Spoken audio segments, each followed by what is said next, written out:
Hello students, welcome all of you again in your SS classes and I hope you are enjoying your SS subject. In our previous videos, we read the lesson second of political, that is constitutional design, and today also we continue that chapters. So let's start with a new topic, that is guiding values of Indian constitution. In our constitution, there are some guiding values and we read about this values. So what are they?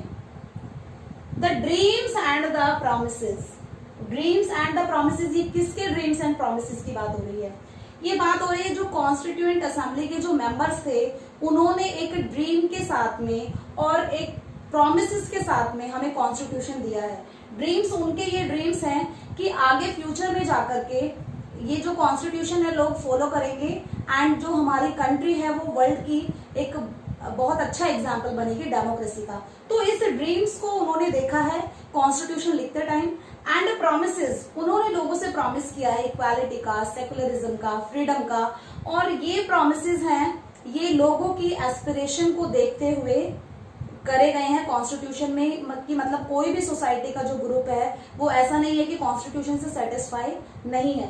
So these dreams and promises, ये दोनों ही relate करते हैं constituent assembly के जो हमारे constitution makers हैं उनके dreams and promises की बात हो रही है. इसके अलावा जितने भी नेशनलिस्ट हैं जिन्होंने ब्रिटिशर से इंडिया को इंडिपेंडेंस दिलवाने में बहुत ज्यादा कंट्रीब्यूशन करा है, उनके भी ड्रीम्स एंड प्रोमिसेस इस कॉन्स्टिट्यूशन में ऐड है. देखते हैं. One of the nationalist of India, Mahatma Gandhi. So chapter काफी आगे बढ़ चुका है लेकिन अभी तक महात्मा गांधी जी का इसमें नाम नहीं आया. मीन्स कॉन्स्टिट्यूएंट असेंबली भी हमने पढ़ ली, कॉन्स्टिट्यूशन भी हमने पढ़ लिया, लेकिन कॉन्स्टिट्यूएंट असेंबली में कहीं महात्मा गांधी जी का नाम नहीं है. सो महात्मा गांधी जी का क्या कोई कॉन्ट्रीब्यूशन नहीं है कॉन्स्टिट्यूशन लिखने में? हाँ जी, महात्मा गांधी जी का कोई कंट्रीब्यूशन नहीं है. कॉन्स्टिट्यूएंट असेंबली के वो मेंबर नहीं थे, बट उनके जितने भी आइडियाज हैं वो कॉन्स्टिट्यूशन में ऑलरेडी ऐड हैं. कैसे? बिकॉज जिन्होंने कॉन्स्टिट्यूशन लिखा है वो महात्मा गांधी जी के फॉलोवर थे. क्योंकि महात्मा गांधी जी ने ही डिफरेंट मूवमेंट चलाए थे, non cooperation movement, civil disobedience movement और डिफरेंट टाइप के जो सत्याग्रह थे वो चलाए थे. और बहुत सारे नेशनलिस्ट थे, उन्होंने ज्वाइन भी किया था महात्मा गांधी को. तो वो महात्मा गांधी जी के फॉलोवर थे. जो कॉन्स्टिट्यूएंट असेंबली के जो मेंबर्स हैं वो महात्मा गांधी जी को मानने वाले लोग थे. अब जब उन्होंने कॉन्स्टिट्यूशन लिखा है तो ऑब्वियसली उन्होंने वो इंस्पायर थे क्योंकि महात्मा गांधी जी से, तो उन्होंने महात्मा गांधी जी के आइडियाज को ऐड जरूर किया है कॉन्स्टिट्यूशन में. कैसे? महात्मा गांधी जी क्या मानते थे? Idea of social upliftment. Mahatma Gandhi ji favour करते थे सोशल अपलिफ्टमेंट का. महात्मा गांधी जी प्रमोट करते थे सोशल अपलिफ्टमेंट को. मींस सोसाइटी का कोई ग्रुप अगर पीछे रह गया है तो उसको सबसे इक्वल लाने के लिए, सबके साथ में लेकर के चलने के लिए. Here they are talking about the Dalits. जो भी सोशल ग्रुप पीछे रह गया है, SC है, ST है या जितने भी जो बैकवर्ड क्लासेस हैं, अगर उनका एशियन टाइम से उनका डेवलपमेंट नहीं हुआ है तो उनको ऐसा अपॉर्चुनिटी दी जाए कि सोसाइटी में वो सबके इक्वल आ जाए. मतलब हमारी एशियन सोसाइटी है वो 4 सेक्शन में डिवाइड थी, जिसमें क्षत्रिय आते हैं जिनकी जो देश की रक्षा करेंगे, जिसमें वैश्य आते हैं जो ट्रेडिंग करेंगे, जिसमें ब्राह्मण्स आते हैं जो पूजा पाठ करेंगे, एंड लास्ट में आते हैं शूद्र जो कि सर्वेंट का काम करेंगे. अब ये जो 4th सेक्शन था, ये क्योंकि पीछे से इनके साथ में अनटचेबिलिटी आपने सुन रखा होगा, अनटचेबिलिटी जैसे सोशल इविल थी, तो इनका डेवलपमेंट नहीं हो पाया सोशल डेवलपमेंट. तो गांधी जी ने यहाँ पर इन्हीं के सोशल अपलिफ्टमेंट की बात करी है कि सोसाइटी ऐसी होनी चाहिए जिसमें सारे ग्रुप हैं वो इक्वल हो. अब अंबेडकर जी का मानना क्या था? अंबेडकर जी थोड़ा सा डिफरेंट सोचते थे. इनइक्वालिटी को एलिमिनेट, हटाने के लिए इनका मानना था कि इक्वालिटी अगर दी जानी चाहिए तो वो social equality, political equality and economic equality भी होनी चाहिए. जबकि गांधी जी ने ओनली सोशल इक्वालिटी की बात करी है. इन्होंने कहा था पॉलिटिकल इक्वालिटी, अभी राइट टू वोट सबके पास में पॉलिटिकल इक्वालिटी. हम कोई भी इलेक्शन में खड़े हो सकते हैं, हम किसी को भी वोट दे सकते हैं, अपना वोट यूज करता है हर एक सिटीजन. तो ये पॉलिटिकल इक्वालिटी. बट यहाँ पर इकोनॉमिक इक्वालिटी आना थोड़ा इम्पॉसिबल है क्योंकि कोई सेक्शन रिच है, कोई पुअर है, तो अभी ऐसा कोई प्रोविजन नहीं ला सकता कि सब एक इक्वल हो जाए, सबके पास में बराबर पैसा हो जाए. लेकिन अंबेडकर जी का मानना था कि इकोनॉमिकली भी अगर हर एक ग्रुप इक्वल होगा उसे रियल सेंस में इक्वालिटी कहा जाएगा. सो यहाँ पर दोनों क्लैश तो कर रहे हैं, बट फिर भी हम यही कहेंगे कि क्योंकि महात्मा गांधी जी के फॉलोवर कॉन्स्टिट्यूशन लिखने वालों में थे, तो उन्होंने गांधी जी के आइडियाज को कॉन्स्टिट्यूशन में रखा है. So how can we say that Gandhi जी's ideas are also included in our constitution? कैसे है? क्योंकि गांधी जी ने 1931 में एक बुक लिखी थी, द यंग इंडिया. सो गांधी जी ने 1931 में एक मैगजीन लिखी, द यंग इंडिया, और उस मैगजीन में उन्होंने लिखा कि आइडियल सोसाइटी, एक बेस्ट सोसाइटी कब होगी? तब वहां पर फॉरेन रूल नहीं होगा, जब वहां पर इक्वालिटी होगी, अगर उस सोसाइटी में पीस होगा, अगर उस सोसाइटी में शांति होगी, पीस होगी, अगर वहां पर अनटचेबिलिटी ना हो, एंड मेल और फीमेल का जो जेंडर डिस्क्रिमिनेशन है वो भी नहीं होना चाहिए. सो हम कहेंगे ये सारी बातें कॉन्स्टिट्यूशन में भी है. नो फॉरेन रूल, अभी हम प्रियम्बल में पढ़ेंगे कुछ वर्ड्स. सॉवरेन, सॉवरेन मीन्स कोई फॉरेन रूल ना हो कंट्री में. इक्वालिटी है, राइट टू इक्वालिटी है. पीस एंड हार्मोनी अपने आप ही होगी जब सेकुलरिज्म होगा, या इक्वालिटी होगी, या जस्टिस होगा. ये सारी चीजें होंगी तो पीस और हार्मोनी, सद्भावना, शांति बनी रहेगी कंट्री में. Untouchability is a punishable offence, मतलब हमारे कॉन्स्टिट्यूशन में बोला है कि अगर कोई अनटचेबिलिटी जैसा रिएक्ट करता है तो उसको पनिशमेंट दी जाएगी. एंड कोई डिस्क्रिमिनेशन तो है ही नहीं मेल एंड जेंडर बेसिस पर, या कलर बेसिस पर, या कास्ट बेसिस पर, या रिलीजन बेसिस पर, किसी भी बेस पर किसी भी टाइप का कोई डिस्क्रिमिनेशन नहीं है.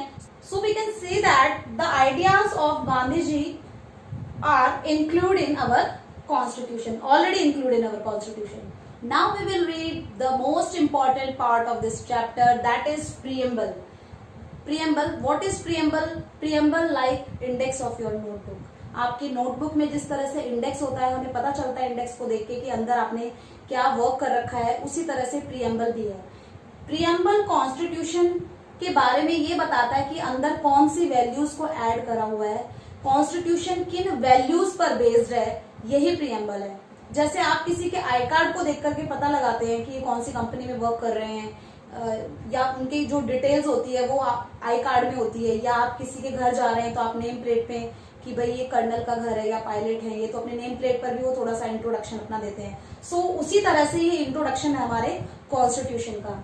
Introductory statement of basic values of the constitution. Basic values, जिन वैल्यूज पर कॉन्स्टिट्यूशन बेस है या जिन वैल्यूज को ऐड करा गया कॉन्स्टिट्यूशन में, वो वैल्यूज स्टार्टिंग में लिखी हुई है प्रियम्बल में. And the philosophy on which the entire constitution is based.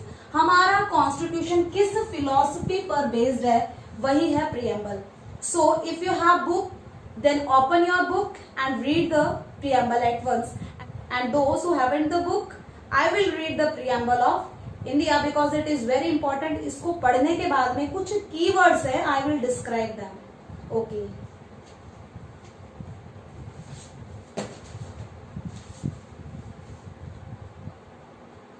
Listen carefully. This is the preamble of our constitution.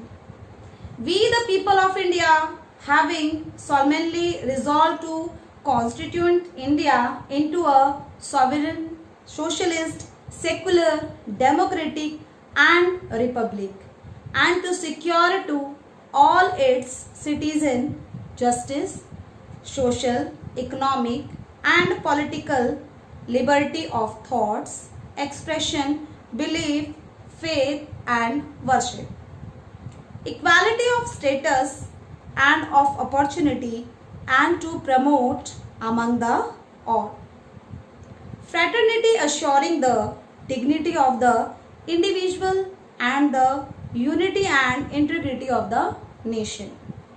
In our Constituent Assembly, this 26th day of November 1949, do hereby adopt, enact and give to ourselves this Constitution. So in preamble we read some of the key words. Let's discuss these words. Let's continue with the key features of our preamble. So first one is we the people of India. अभी मैंने preamble read किया था तो उसमें ये words आए थे. So we the people of India means constitution को लिखने वाले जो लोग हैं वो इंडिया के ही हैं. इंडिया के लोगों के लिए ही लिखा जा रहा है और इंडिया के लोग ही लिख रहे हैं. So we the people of India means constitution is written by the Indians. Indians ने लिखा है. तो इसका मतलब ये है कि कॉन्स्टिट्यूशन लिखने वाले इंडिया के लोग हैं. Second word is sovereign. Sovereign means जिस कंट्री के इंटरनल और एक्सटर्नल मैटर को कंट्री के लोग ही देखेंगे, कंट्री के लोग ही डिसीजन लेंगे, उसे सॉवेरेन कहा जाता है. मीन्स कोई फॉरेन रूल ना हो. और महात्मा गांधी जी ने अपनी जो यंग इंडिया मैगजीन लिखी थी उसमें उन्होंने यही कहा था कि नो फॉरेन रूल. सो गांधी जी के आइडियाज में रूल है, हम कह सकते हैं हम. ओके, सॉवेरेन मीन्स किसी भी फॉरेन कंट्री का रूल ना हो. सो कंट्री के कोई भी एक्सटर्नल अफेयर्स हैं या इंटरनल अफेयर्स हैं, कंट्री के लोग ही डिसीजन लेंगे. सॉवेरेन. तो इंडिया ऐसी कंट्री है. Next secular. सेक्युलर का मतलब बहुत सारे बच्चों को यहाँ पर पता होगा. ओके, बहुत सारे बच्चों को अभी लग रहा होगा कि अगर मैडम अभी क्लास में होती तो हम जवाब दे देते, हमें पता है सेक्युलर. Okay, very good. जिनको पता है और जिनको नहीं पता वो एक बार सुन लीजिए. सेक्युलर मीन्स इंडिया में we have freedom to follow and worship any religion. हम किसी भी रिलीजन को फॉलो कर सकते हैं. हमारे स्टेट रिलीजन नहीं है. स्टेट मतलब यहाँ पर स्टेट से नहीं, स्टेट मीन्स यहाँ पर कंट्री से. हमारी कंट्री का कोई रिलीजन नहीं है. So we are free to choose, follow, practice any religion. ठीक है. और हमारे रिलीजन के मैटर में गवर्नमेंट भी इंटरफेयर नहीं करेगी. So India is a secular country. Now socialist. Socialist means society में जो रिसोर्सेज है जितने भी, सबकी वहां तक अप्रोच हो, सब वहां तक पहुंच सके. रिसोर्सेज, सोसाइटी के जितने भी रिसोर्सेज हैं वो सभी लोगों के लिए होने चाहिए. So socialist country means society में इक्वालिटी होनी चाहिए. So next is republic. Republic is a country where the head of the country is elected by the people. जो हेड है कंट्री का उसको लोगों ने इलेक्ट करा है. कोई हेरिडिटरी किंग नहीं है, कोई मोनार्की नहीं है कि राजा का बेटा ऑटोमेटिकली राजा बन गया. नहीं, जो सिटीजन्स है वही अपने हेड को चुनेंगे. That is republic. So we can say that India is a republic country. Next is justice. Justice means in the eyes of law all are equal. सबके साथ में जस्टिस होगा. मीन्स जैसे कि सपोज करिए एक एग्जांपल लेते हैं कि जैसे बीपीएल कार्ड है. अब किसी को अगर खाना नहीं मिल रहा है तो ये गवर्नमेंट की रिस्पॉन्सिबिलिटी है कि उनको वो फूड ग्रेन प्रोवाइड कराए. इसलिए बीपीएल कार्ड उनके बना दिए और उनको गवर्नमेंट क्या दे रही है, राशन दे रही है. क्योंकि वो इतने कैपेबल नहीं है कि वो उनके पास में इतने रिसोर्स नहीं है कि वो भी जो रिच पीपल है उनकी तरह से अपना मैनेज कर पाए. तो गवर्नमेंट उनके लिए है. तो जस्टिस करेगी सबके साथ में. All are equal in the eyes of law. Equality. Equality, we are equal whether it may be the head of the country, prime minister or any poor people. कोई poor people है या prime minister है, सब equal है. Means सबके साथ में वैसा ही.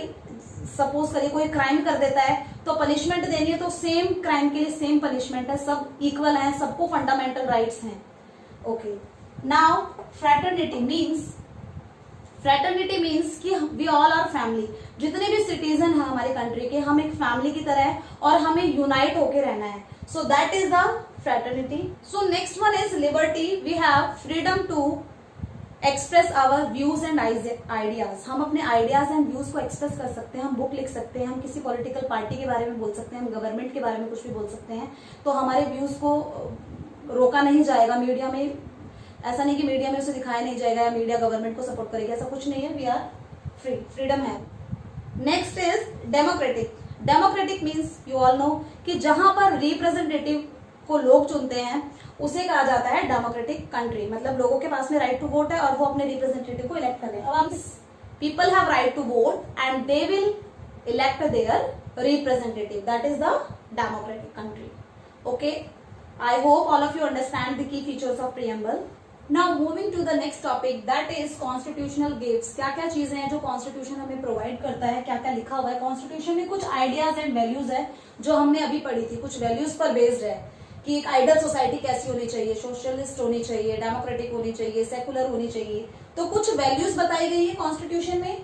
इंस्टीट्यूशनल अरेंजमेंट बताए गए हैं. सरकार कैसे बनेगी, किस मिनिस्टर कैसे वर्क करेगा, किस कौन रूल्स बनाएगा, कौन उनको फॉलो करेगा, कौन जुडिक्शन करेगा. सो अगर इंस्टीट्यूशनल अरेंजमेंट की बात करी जाए, आपको पता है लेजिस्लेचर जो रूल बनाते हैं, एग्जीक्यूटिव्स जो रूल को फॉलो कराते हैं, एंड जुडिशरी कैसा इंस्टीट्यूशन है? एक इंडिपेंडेंट इंस्टीट्यूशन है जो ना ही लेजिस्लेचर के अंडर में काम करता है ना ही एग्जीक्यूटिव के अंडर में काम करता है। एक इंडिपेंडेंट इंस्टीट्यूशन है और अगर जो रूल को फॉलो नहीं कर रहे हैं या जो कॉन्स्टिट्यूशन को फॉलो नहीं कर रहे हैं या अगर जो लॉज एंड रूल्स को फॉलो नहीं कर रहे हैं उनको पनिश करने के लिए जुडिशरी है। तो ये कुछ इंपॉर्टेंट क्या है? इंस्टीट्यूशनल अरेंजमेंट है जिनके बारे में डिटेल में कॉन्स्टिट्यूशन में डिस्क्राइब है। नेक्स्ट कॉन्स्टिट्यूशन में है who will have the much power, किसके पास में कितनी पावर है, जो डिवीजन ऑफ पावर है वो कॉन्स्टिट्यूशन में है। सेंट्रल गवर्नमेंट के पास में क्या पावर है, लोकल गवर्नमेंट के पास में क्या पावर है, स्टेट गवर्नमेंट के बारे में, या जो मिनिस्टर्स बनाए जाते हैं प्राइम मिनिस्टर की क्या पावर है, प्रेसिडेंट की, मतलब सबकी पावर्स यहाँ पर लिखी हुई है। And limits the power of the government, government की कोई भी जो गवर्नमेंट ऑफिशियल है वो अपनी पावर का मिसयूज ना करे, इसलिए उनको लिमिट में रखा गया है सिटीजन्स को राइट देकर। मतलब सिटीजन्स के भी कुछ राइट है, ऐसा नहीं कि गवर्नमेंट लोगों ने इलेक्ट कर दी तो सब कुछ गवर्नमेंट बहुत ऐसे तरीके से रूल करेगी कि वो एक डिक्टेटर गवर्नमेंट में बदल जाए। इसलिए पहले ही लोगों को कुछ राइट्स दे दिए गए हैं, जैसे फंडामेंटल राइट्स, हमारे फंडामेंटल राइट्स हमें प्रोवाइड करे गए हैं और कोई हमसे वो हमारे जो राइट्स हैं उनको वायलेट नहीं कर सकता है, बल्कि खुद गवर्नमेंट भी उनको हमसे वायलेट नहीं कर सकती है। So these are some philosophies and values that are given in our constitution. Now I am telling you an important characteristic of our constitution, that our constitution is not flexible and not rigid. हमारा constitution flexible भी नहीं है, rigid भी नहीं है। rigid मतलब जो हमेशा एक जैसा रहे, और flexible मतलब जिसमें हम बहुत सारे changes ला सकें। नहीं, इसमें changes लाए जाते हैं जिन्हें हम amendment कहते हैं, और ये जो amendment है ये एक प्रोसीजर के तहत लाए जाते हैं। मतलब एक प्रोसीजर को फॉलो किया जाएगा कि लोकसभा में भी डिबेट होगी, राज्यसभा में भी एग्री होनी चाहिए, 2/3 मेजोरिटी उस चीज को माननी चाहिए, तभी पार्लियामेंट है कॉन्स्टिट्यूशन में वो चेंज करा जाएगा।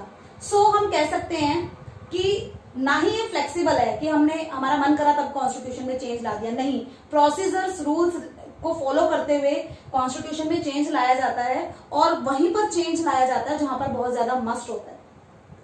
तो फ्लेक्सिबल नहीं है पूरी तरह से, कंप्लीटली फ्लेक्सिबल नहीं है और कंप्लीटली रिजिड भी नहीं है कि अगर एक बार लिख दिया गया तो उसमें कोई चेंज नहीं होगा। नहीं, लोग क्योंकि टाइम चेंज हो रहा है तो लोगों के एस्पिरेशंस, नीड चेंज हो रही है, तो चेंजिंग टाइम को देखते हुए जो कॉन्स्टिट्यूशन है उसमें अमेंडमेंट लाए जाते हैं। तो हम ये कहेंगे कि ना ही कंप्लीटली रिजिड है और ना ही कंप्लीटली फ्लेक्सिबल है। और कॉन्स्टिट्यूशन को लिविंग डॉक्यूमेंट भी कहा जाता है। लिविंग डॉक्यूमेंट क्यों कहा जाता है?